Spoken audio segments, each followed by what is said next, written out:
Shalom y bienvenidos a Vía Haftaj Israel, una frase hebrea que significa amarás a Israel.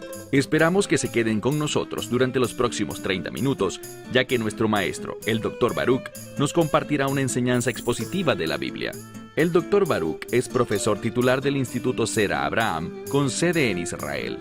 Aunque todos los cursos en el instituto se imparten en hebreo, el Dr. Baruch se complace en compartir esta enseñanza en inglés con doblaje al español. Para más información, visítenos en amarasaisrael.org o descargue nuestra aplicación móvil Mi Estudio Bíblico. Aquí está Baruch y la lección de hoy. La palabra de Dios es verdaderamente sobrenatural. Cuando leemos las Escrituras, vemos que contienen importantes revelaciones dadas a nosotros de maneras muy particulares. Con frecuencia, personas que no tienen fe, que carecen de un entendimiento adecuado de la naturaleza de las Escrituras, leen algo en particular y bien optan por ignorarlo o lo entienden como algo problemático, cuando en realidad es una manera sobrenatural de Dios para comunicarse con nosotros. Tomen sus Biblias y empecemos donde quedamos la semana pasada. Espero que recuerden que acabamos de iniciar un nuevo estudio sobre el Evangelio de Mateo y vamos a recorrer este Evangelio completo, capítulo por capítulo, verso por verso e incluso palabra por palabra. La semana pasada quedamos en el versículo 17 y allí vimos algo. Estábamos leyendo la genealogía del Mesías, concluyéndola y pasando al nacimiento del Mesías. Ese será el énfasis de la lección de hoy. Pero antes de hablar sobre el nacimiento, debemos recordar lo que fue dicho en el verso 17, porque allí encontraremos que hubo 14 generaciones, y ese es un número importante. El 14 tiene que ver con una doble bendición. El 7 significa santidad, pero el 14 tiene que ver con una doble bendición. Y encontramos que hubo literalmente 14 generaciones desde Abraham hasta el rey David. Y luego otras 14 desde el rey David hasta la cautividad babilónica. Pero la Escritura también dice, vayan conmigo al verso 17, dice aquí que, estoy leyendo en la segunda parte del verso 17, y desde la deportación, es decir, desde la cautividad babilónica, hasta el Mesías, 14 generaciones. Pero como dije la semana pasada, literalmente si las cuentas, en realidad hay 13. ¿Es esto un error? No es así. Debemos entender la singularidad de las Escrituras. A menos de que tengas la perspectiva correcta, que se logra profundizando en la Tenaj, la Biblia hebrea, no podrás entenderlo. De hecho, la mayoría ni siquiera las cuenta ni se da cuenta de que hay solamente 13. En los profetas, vemos que hay un énfasis sobre la siguiente generación. Simplemente busca enfatizar que debemos preparar a nuestros hijos para la venida del Mesías. Entonces, la próxima generación tiene que ver con la aparición, la venida del Mesías. ¿Por qué literalmente 13? Bien, pasaron 13 generaciones hasta el nacimiento del Mesías. 13 es un número importante que nos habla sobre el pueblo de Dios, las 12 tribus, 12 más un Dios, 12 más 1, 13. Es un número que habla de unidad entre Dios y su pueblo. Para esto vino el Mesías, para esto nació. Eso es lo que produce la redención, intimidad, unidad a través de un pacto de redención entre los hombres y Dios. Por esta razón, literalmente son 13. Pero entonces, ¿por qué el 14? Dice aquí, hay 14 generaciones ¿hasta qué? Hasta el Mesías. Y lo que esto enfatiza es, prepárense para su regreso. Él viene de nuevo. Y hablando sobre la siguiente generación, eso significa nuestras propias vidas, pero preparemos también a nuestros hijos. Entonces, todas estas cosas que con tanta frecuencia se observan, aprenden y enseñan entre la comunidad judía con respecto a este concepto de la próxima generación, son referenciadas aquí al decir 14 generaciones desde el exilio hasta el Mesías. Avancemos ahora al verso 18. Y el nacimiento del Mesías Yeshua fue así. Su madre, Miriam, es decir, María, su madre, Miriam, habiendo estado desposada con Joseph, pero vemos algo. Antes de que se juntasen, se halló que se encontraba ya en su vientre, es literalmente lo que dice, hablando de la concepción. Ella había hallado ya en su vientre a uno del Espíritu Santo. Hagamos una pausa. Este término que vemos acá es un término muy importante. Y por supuesto estoy hablando del Espíritu Santo. El Espíritu Santo es visto como un ser conectado con la redención. Existe proféticamente una relación entre la redención y la venida del Espíritu Santo. Lo vemos en una escritura que leemos cada día en la sinagoga, en el servicio matutino durante la semana y en el servicio vespertino durante el Shabbat. Isaías 59:20 dice que vendrá de Sión un Redentor, y él se acabará con la transgresión de Jacob, es decir, se encargará de los pecados de Israel. Y esto tiene que ver con su segunda venida, y nos habla sobre cómo el resultado de este pacto que establecerá tiene que ver con la llegada de su Espíritu. No es de sorprender que el Mesías, que él haya sido concebido así. Pero atención, el Mesías siempre ha existido. Una verdad teológica muy importante es que nunca hubo un momento en el que el Mesías no existiera, lo que significa que él existió siempre. Él es el eterno Hijo de Dios. Pero sin embargo, cuando él tomó forma humana y entró a este mundo, revistiéndose de carne y sangre de hombre, encontramos que él fue introducido a este mundo por medio de la concepción, una concepción realizada en el vientre de María por medio del Espíritu Santo. Joseph era su esposo, y él, mira el verso 19, y él era un hombre justo. Esto es importante. De hecho, si volcamos nuestra atención por un momento al libro de Lucas y miramos esta misma historia del nacimiento del Mesías, vemos que todo el que Dios usa, y quiero enfatizar esto, a todas las personas que Dios usa, Él las llama justas. ¿Qué significa? Que toman con seriedad los mandamientos de Dios. Ellos consideran los mandamientos, la palabra de Dios, como la autoridad de Dios en sus vidas, y tienen un testimonio al respecto.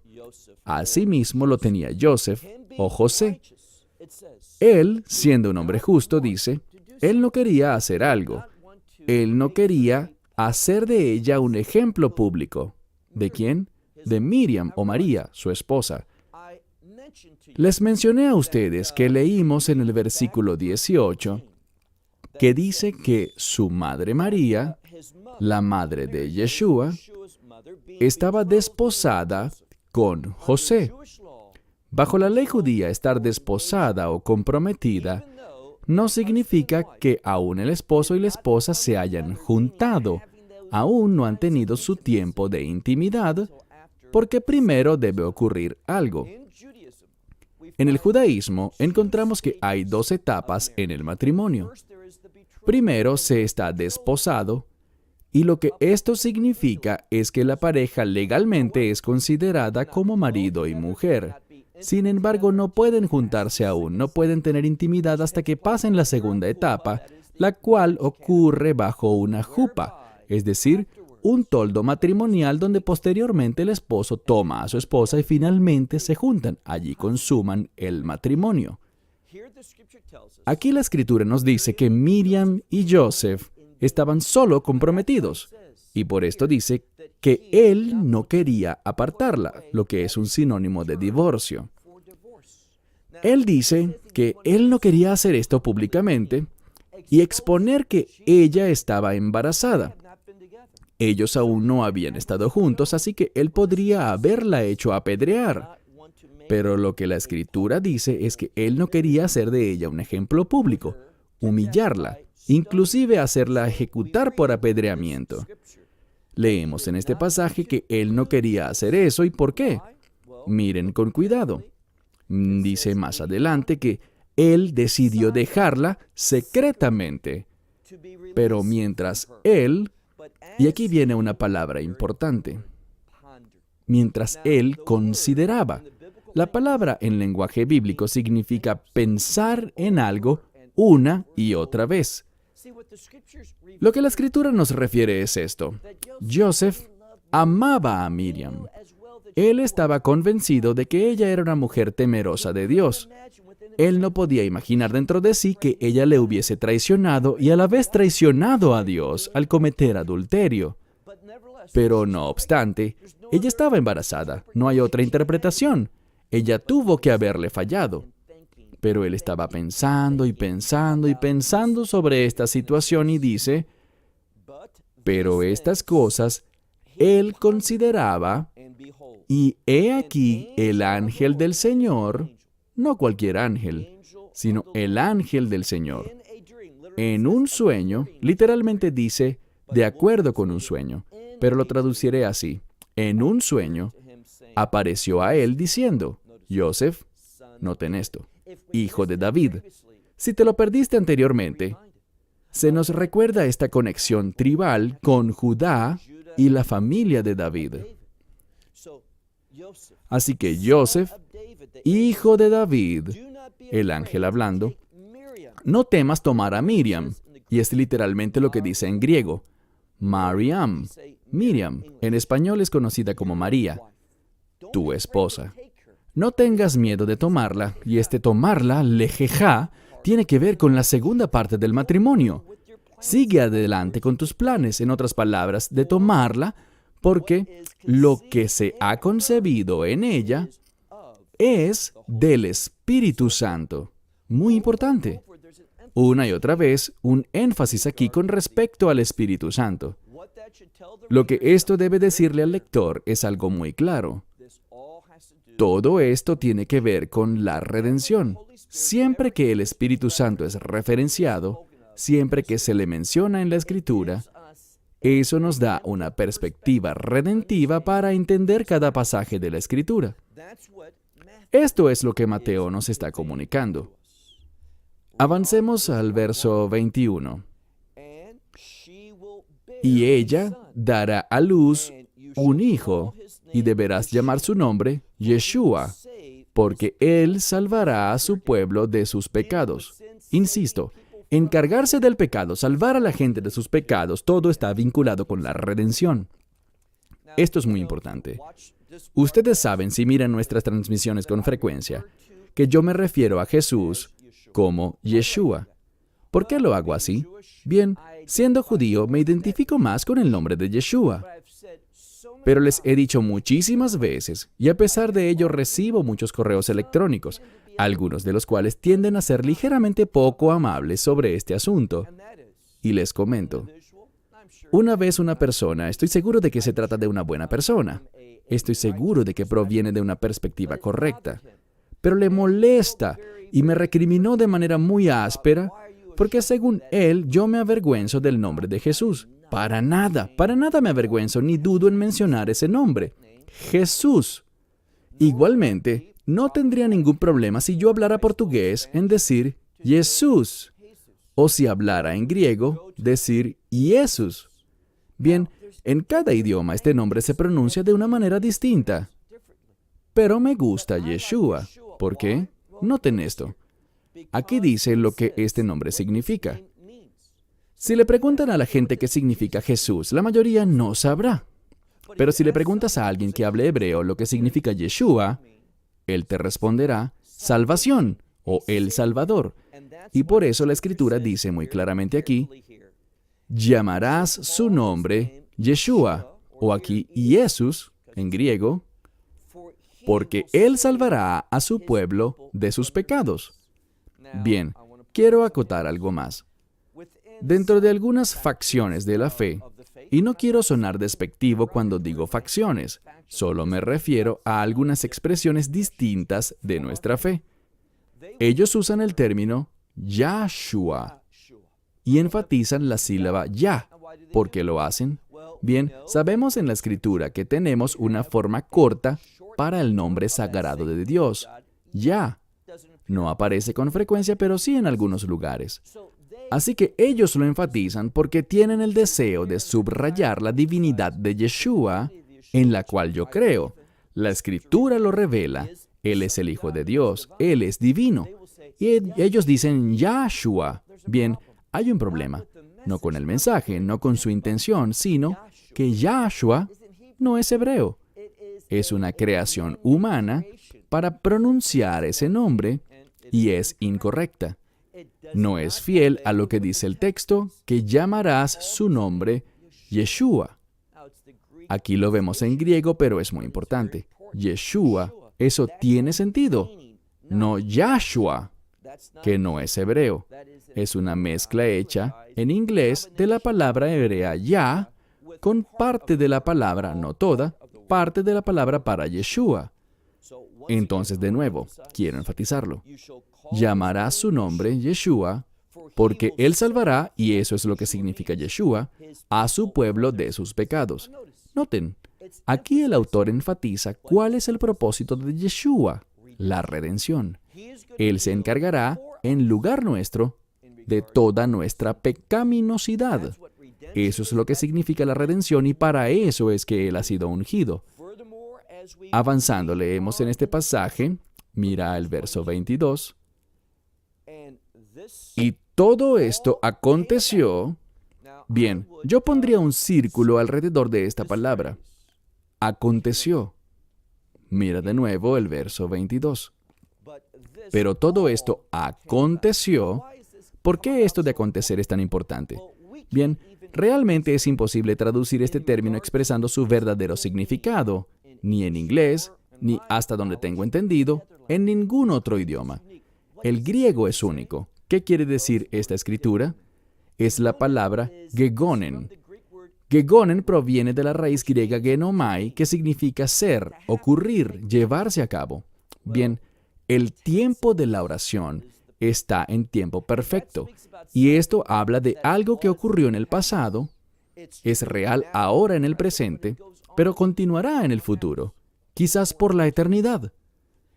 Lo que la Escritura busca comunicar aquí, al usar esta palabra, y en mi Nuevo Testamento griego la resalté y le puse una X a su lado, porque tiene tanto significado, nos dice que todo esto, lo que hemos venido diciendo, el Mesías, que esto es algo que Dios inició en el pasado, esta redención, el llevar a cabo la salvación, Él la empezó en el pasado, está obrando en ella en el presente y tiene implicaciones eternas. Allí está la belleza del idioma griego. Tú no puedes expresar esto en arameo, tampoco puedes expresarlo en hebreo, ni en inglés, ni en ningún otro idioma. Por esto es que el Nuevo Testamento fue escrito en griego. Mira de nuevo el verso 22. Pero todo esto aconteció con el fin de cumplir la palabra del Señor por los profetas, que decían, «He aquí la Virgen tendrá en su vientre, es decir, concebirá y dará a luz un hijo, y será llamado su nombre Emmanuel».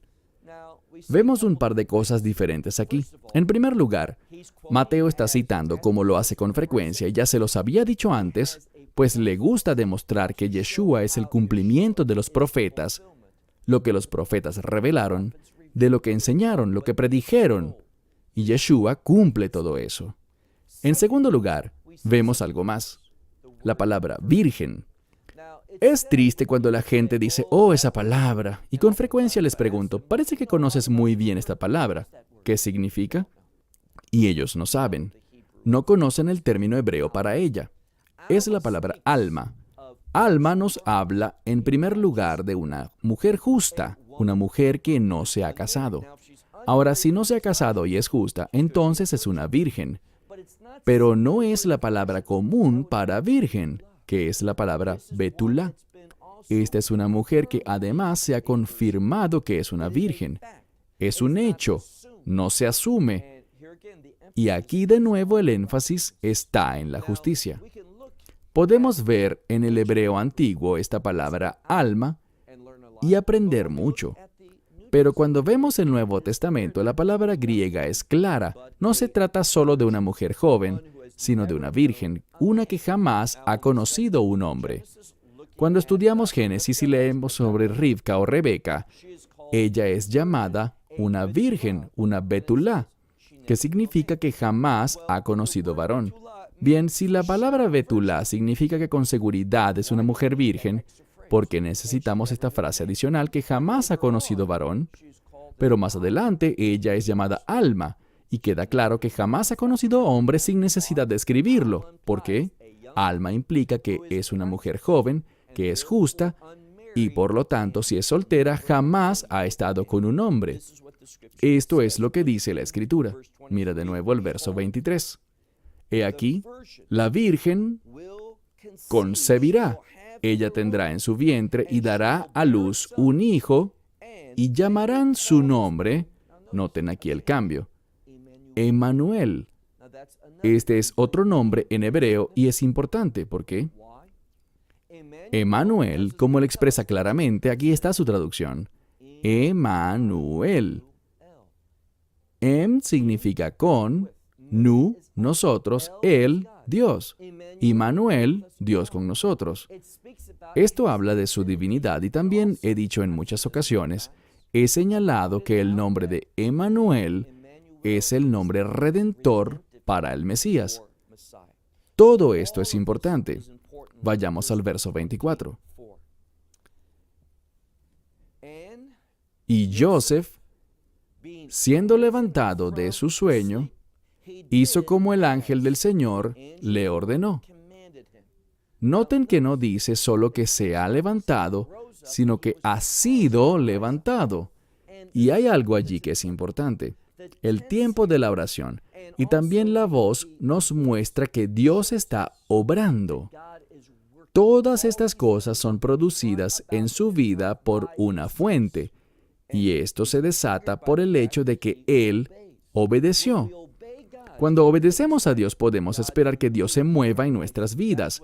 Esto es lo que nos dice el texto en griego. Así que Joseph, siendo levantado de su sueño, hizo como el ángel del Señor ordenó, y tomó a su esposa de nuevo.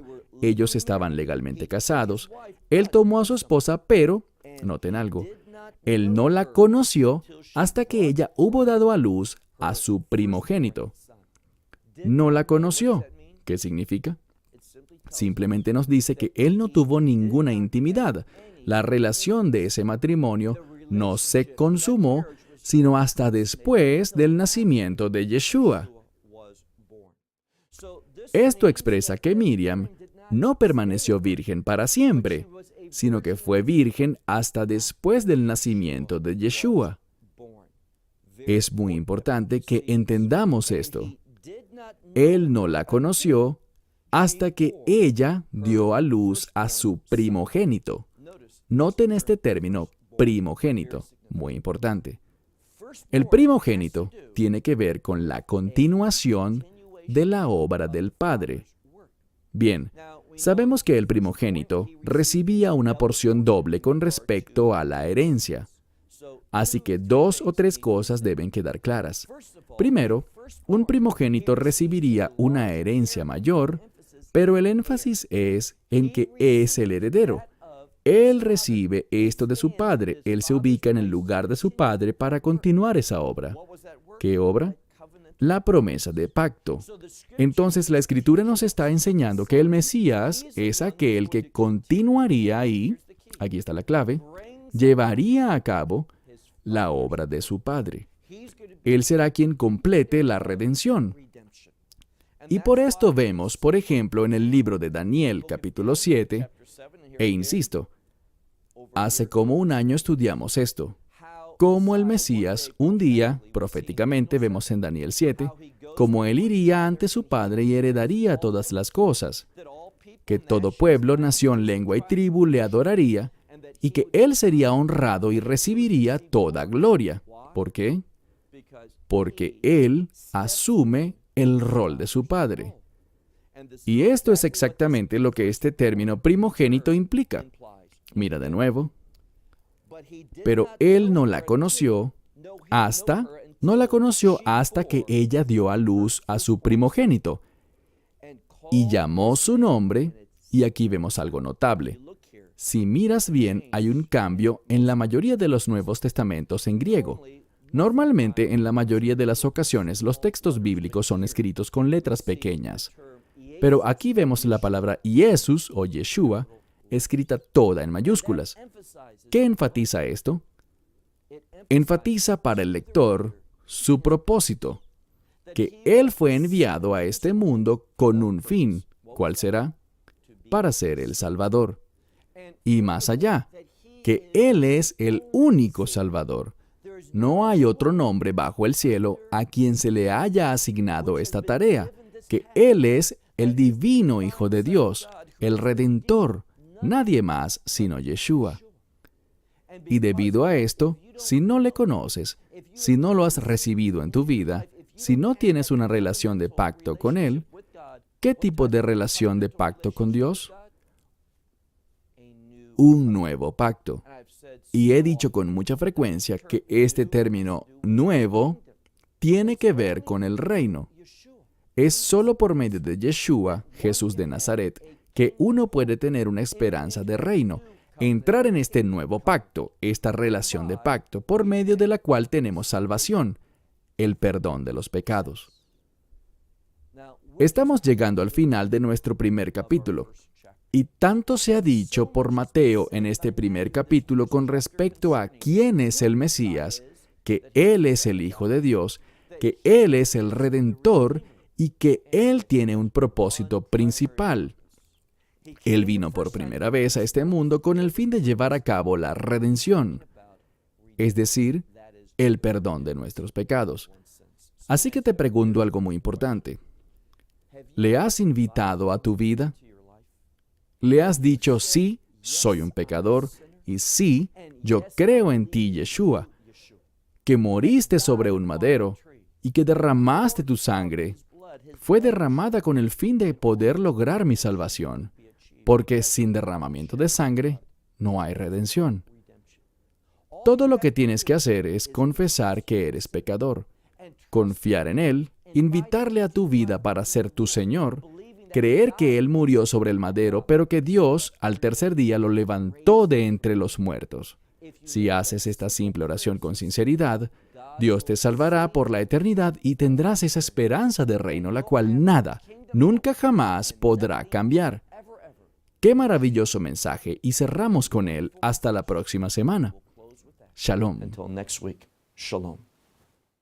Esperamos que te hayas edificado con el mensaje de hoy y lo compartas con otros.